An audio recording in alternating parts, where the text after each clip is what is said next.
जय Hind. KPS group of education में आपका स्वागत है। चलिए आज हम कक्षा 10 के हिंदी पेपर के बारे में एनालिसिस करेंगे। जैसा कि आप देख पा रहे हैं कि 801 यह पेपर कोड होता है HG 801 HG, ठीक है सर। 901 2024 हिंदी है, पूर्णांक 70 का है। समय 3 घंटे 15 मिनट। जैसा कि आप देखें नोट में क्या दिया, प्रारंभ के 15 मिनट परीक्षार्थियों को प्रश्न पत्र पढ़ने के लिए निर्धारित है। सभी प्रश्न अनिवार्य और इसके बाद ये सारे जितने भी इंस्ट्रक्शन मतलब कि स्ट्रक्चर दिए गए हैं उसको आप पढ़ डालिएगा। देखिए 8 तक दिए गए हैं, 7 और 8, ठीक है ना। इसके बाद टर्न ओवर, आगे बढ़िए, आगे पन्ना पलटिए। देखिए ये पहला क्वेश्चन खंड से क्या है, वस्तुनिष्ठ प्रश्न है, यानी बहुविकल्पी प्रश्न आया हुआ है। पहला, वैदेही वनवास के रचनाकार पूछा गया है, तो कौन है? अयोध्या सिंह उपाध्याय हरिहोत, ठीक है सर, ये पहला सही है। फिर दूसरा क्वेश्चन देखेंगे, प्रयोगवाद के कवि कौन है? प्रयोगवाद के कवि जाहिर सी बात है अज्ञेय हैं, यही सही है। भाव विलास के रचनाकार कौन है? तो भाव विलास के रचनाकार हैं देव। छत्रसाल दशक किनकी रचना है? भूषण जी की रचना है, सही ठीक है। इसके बाद चौथा क्वेश्चन हो गया। पांचवा क्वेश्चन देखिए, कला और बूढ़ा चांद के रचनाकार, यह एक कला और बूढ़ा चांद के रचनाकार कौन है? गिरिजा कुमार माथुर जी हैं। ये सारे प्रश्न जितने भी देखिए एक एक नंबर के, यानी बहुविकल्पी प्रश्न है। टोटल 20 नंबर आपको अगर मिलेंगे, अगर 20 सही करके आएंगे तो। छठा, नीड़ का निर्माण फिर ये देखिए बार बार एग्जाम में पूछा गया है। आत्मकथा है, कह रहा है किस विधा की रचना है, तो आत्मकथा है, ठीक है ना सर। अगला सर, सातवां प्रश्न है, निम्नलिखित में से शुक्ल युग के लेखक कौन है? तो श्याम सुंदर दास जी शुक्ल युग के लेखक है। अगला प्रश्न आठवां क्वेश्चन यह है कि निम्नलिखित कथनों में से कौन सा कथन सही है? इसमें देखिए A, B और D तीनों कथन गलत हैं, सी वाला सही। भारतेंदु हरिश्चंद्र आलोचना साहित्य के जनक माने जाते हैं। शशांक के रचनाकार आचार्य रामचंद्र शुक्ल नहीं है, गलत है। इसके बाद बी वाला, आकाशदीप कहानी के लेखक राजकुमार वर्मा नहीं है। क्या भूलूं क्या याद करूं निबंध लेखक जयशंकर प्रसाद का है, नहीं है, ठीक है। परीक्षा गुरु देखिए हर बार पूछा गया, इस बार भी एग्जाम में आया है। उपन्यास है, कह रहा किस विधा की रचना, तो उपन्यास है, ठीक है। बाणभट्ट, इनका बार बार पूछा ही जाता, बाणभट्ट की इस बार रचना कर रहा है कि बाणभट्ट की आत्मकथा के रचनाकार है, ठीक है। प्रश्न में हजारीपास द्विवेदी जी है, ठीक है ना। रस के कितने अंग पूछा गया है? 4 अंग होते हैं। पायो जी मैंने राम रतन धन पायो, पंक्ति में कौन सा अलंकार है? तो रूपक अलंकार है, ठीक है। अगला सर, सोरठा के पहले चरण में कितनी मात्राएं होती है? कभी कभी दोहा का पूछ देता है, रोला का पूछ देता है, छंदक, उपसर्ग, ये सब देखिए इस बार सोरठा का पूछा। सोरठा के पहले चरण में कितनी मात्राएं होती है? तो पहले चरण में 11 मात्राएं होती हैं, ठीक। आगे बढ़िए। 14वां क्वेश्चन दिया है कि निर्दय शब्द में प्रयुक्त उपसर्ग क्या है? उपसर्ग सबसे पूर्व में आता है, सबसे पहले आता है, तो उपसर्ग इसमें कौन सा? नीर है। देखिए आप लोग इसमें कंफ्यूज हुए होंगे दोनों में, तो ठीक है ना, नीर, ठीक, नीचे हलंत लगा हुआ। निर्दय शब्द में प्रयुक्त उपसर्ग नीर, सी वाला सही है। नील गाय में कौन सा समास है? समास पूछा गया। समास तो जाहिर सी बात हर पेपर में पूछता है, हर बार पूछा गया यूपी बोर्ड के एग्जाम, इस बार भी देखिए पूछा गया। नील गाय में कौन सा समास है? तो कर्मधारय समास है, ठीक है। जो बच्चे भाई समास पढ़ के गए होंगे उनका समास गलत नहीं हुआ होगा। फिर तत्सम रूप पूछा है। तद्भव, कभी कभी तद्भव भी पूछ देता, तत्सम भी, लेकिन इसमें तत्सम पूछा। तत्सम चूंकि संस्कृत शब्द होता है, वो पूछा खेत का क्षेत्र होता है, ठीक है सर, सी वाला सही है। आइए आगे 17वां क्वेश्चन देखिए, युष्मत शब्द का पंचमी विभक्ति बहुवचन का रूप क्या होगा? रूप रटने से नहीं काम होता है, रूप याद कैसे होता है? रूप मान लीजिए आप याद किए हैं, अगर ये नहीं मालूम है कि विभक्त क्या होता है, पहली बात तो संस्कृत में विभक्त, हिंदी में विभक्त, ये सब पता होना चाहिए। विभक्त क्या है, बहुवचन क्या होता है, उसके हिसाब से आप लोग लगा पाएंगे। रूप याद करने से नहीं होता है, विभक्त पकड़ने से होता है किस विभक्त का। तो ये सी वाला सही युष्मत, ठीक है। भाववाच्य में किसकी प्रधानता होती है? तो क्रिया की प्रधानता होती है। किसकी होती है? वर्ब की प्रधानता होती है, ठीक है। वाक्य कितने तत्व होते हैं? एलिमेंट्स कितने होते हैं वाक्य के, सेंटेंस के? तो 2 होते हैं, ठीक है ना, हिंदी में 2 होते हैं। आगे बढ़िए।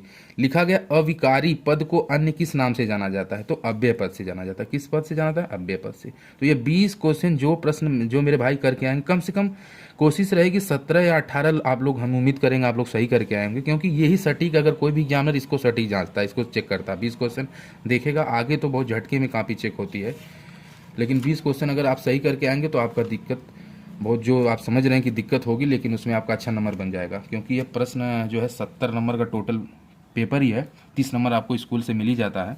आइए देखिए खंड ब में डिस्कस कर लिया जाए। वर्णात्मक प्रश्न पूछा गया था, जिसमें कह रहा है कि निम्नलिखित गद्यांश पर आधारित 3 प्रश्नों के उत्तर देना है, ठीक ना। इस गद्यांश को पढ़िए।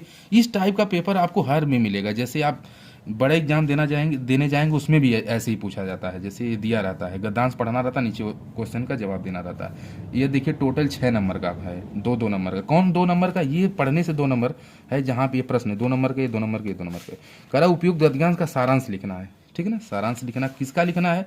जो उपयुक्त गद्यांश दिया गया है। फिर रेखांकित अंश की व्याख्या करना है, यानी यहाँ से लेकर के यहाँ तक ही करनी थी, जाएगी, ठीक है ना, ये नहीं, इसका छोड़ देना है। फिर सुदृढ़ बाहु का अर्थ क्या है ये आपको बताना था, अथवा करके, या तो दोनों में से एक कर सकते हैं, या तो पहले जो आ रहा है आपको इसको करिए, नहीं तो इसको करिए, ठीक है। आगे बढ़िए। दूसरा क्वेश्चन दिया है, निम्नलिखित पद्यांश पर आधारित दिए गए 3 प्रश्नों को उत्तर देना। इस पद्यांश को पढ़िए, रानी मैं जानी अनजानी महा, ये जो है इसको आप पढ़ डालिएगा बढ़िया से। तो इसमें देखिए प्रश्न पूछा गया कि उपयुक्त पद्यांश का संदर्भ लिखना था, आपको संदर्भ लिखना था। प्रसंग लिखना रहता तो संदर्भ भी लिखना होता, प्रसंग भी लिखना, लेकिन इसमें संदर्भ लिखना, तो ओनली वन संदर्भ आप लोग लिखेंगे, ठीक सर। यहाँ पे संदर्भ लिखा। रेखांकित अंश की व्याख्या करना, रेखांकित अंश की व्याख्या करना है, क्योंकि नीचे भी देख रहे हैं 2 पद दिया गया, तो इसकी नहीं, जो रेखांकित मतलब जो नीचे अंडरलाइन किया गया है। अगला तीसरा, पद्यांश में ऐसी मनोहर मूर्ति एक इसके लिए प्रयुक्त है तथा इसमें कौन सा अलंकार है, ठीक है ना, ये आपको बताना था। बहुत से बच्चे क्या होते हैं, सबका लिख देते हैं, तो वो जो एग्जामिनर जांचता है उसी सब नंबर देता है। जैसे इसमें टोटल 6 नंबर, तो वो 4 नंबर दे देता है, इसलिए आपका नंबर कम आता है, जो क्योंकि इसका पूछा तो इसी का आप लोग उत्तर दीजिए, ठीक है। अथवा करके दिया तो अथवा करिए, दोनों में से कोई एक कर सकते हैं। इसमें भी पूछा गया, सेम वही चीज़ है, मतलब ये जैसा प्रश्न की बात कर रहा हूँ। प्रश्न इसमें भी दिया, देखिए इसमें भी वही चीज़ पूछा गया। उपयुक्त पद्यांश में कवि एवं शीर्षक का नाम पूछा गया, इसमें कवि और शीर्षक का नाम पूछा गया है, इसमें संदर्भ पूछा गया है। अंतर है सर, अंतर है। अगला सर, तीसरा क्वेश्चन देख लीजिए, रेखांकित अंश की व्याख्या, इसमें भी पूछा उपयुक्त पद्यांश में किस योद्धा का वर्णन है, ये पूछा गया है, आसान होता है। फिर तीसरा प्रश्न देखिए 5 नंबर का है। 5 नंबर कैसे, 2 + 3 का मतलब हम आपको समझाते चलते हैं। निम्नलिखित संस्कृत गद्यावतरणों में से किसी एक अवतरण का संदर्भ सहित हिंदी में अनुवाद कीजिए। इसका मतलब क्या हुआ, 2 दिया गया, या तो अथवा नीचे वाले को करिए या तो इसका करिए। 2 नंबर तो आपको संदर्भ और प्रसंग लिखने को मिल जाता है, 3 नंबर जानते हैं इसका व्याख्या करने का, तो टोटल 5 नंबर। ठीक, आगे बढ़िए। या तो आप ये करेंगे तब भी आपको 5 नंबर मिलेगा, इसे बढ़िया से पढ़ डालिए, ठीक है ना। ये वाराणसी वाला आ गया है, संभवतः पहले या दूसरे लेसन का है।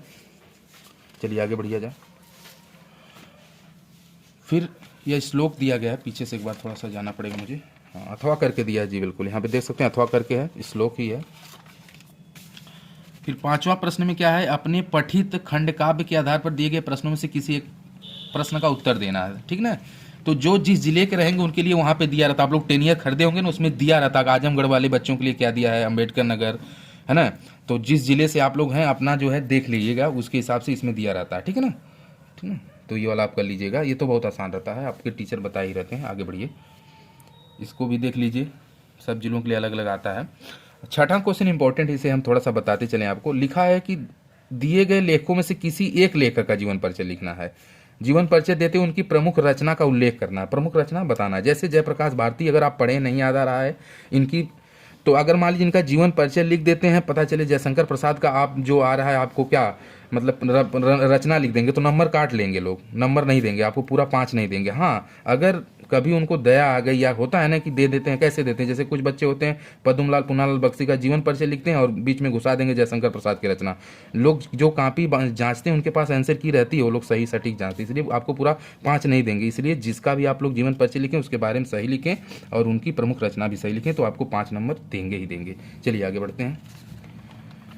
अगला शहर खवाले में दिया, निम्नलिखित कवियों में से किसी एक का। वो देखिए लेखक था कवि, कवि जो कविता को रचना करते हैं उन्हीं को कवि हम कहते हैं, जाहिर सी बात। जीवन परिचय देते उनके प्रमुख रचना का उल्लेख करना था। सूरदास देखिए बार बार आता है, ये मैथिली शरण गुप्त को राष्ट्र कवि कहा जाता है, इनके बारे में आप लोग जानते हैं, यशोदा, तमाम कई रचनाएं इनकी है। माखनलाल चतुर्वेदी, सभी बच्चे परिचित होते हैं इन 2 कवियों से, एक तो सूरदास, एक तो मैथिली शरण गुप्त। सूरदास ऐसा कोई क्लास नहीं होगा जिसमें इनकी कोई पंक्ति न दिया गया हो, चाहे बड़े क्लास में आप जाए चाहे छोटे क्लास, वैसे मैथिली शरण गुप्त जी फेमस है। माखनलाल चतुर्वेदी जी भी हैं, लेकिन बच्चे ज़्यादातर सूरदास और मैथिली शरण गुप्त के पढ़े होते हैं, इसलिए मैं कह रहा हूँ अगर आप इन दोनों का किसी लिखे करा कि उनकी एक प्रमुख रचना का उल्लेख करना था।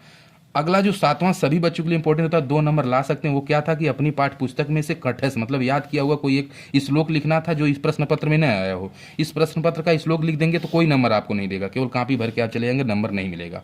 अगला सर 8वां, निम्नलिखित में से किन्हीं 2 प्रश्नों के उत्तर देना था। जैसे दिया 1 2 3 4, 4 दिया, 4 में से 2 दीजिए, या तो पहला चौथा तीसरा दे दीजिए या तो पहला दूसरा दे दीजिए।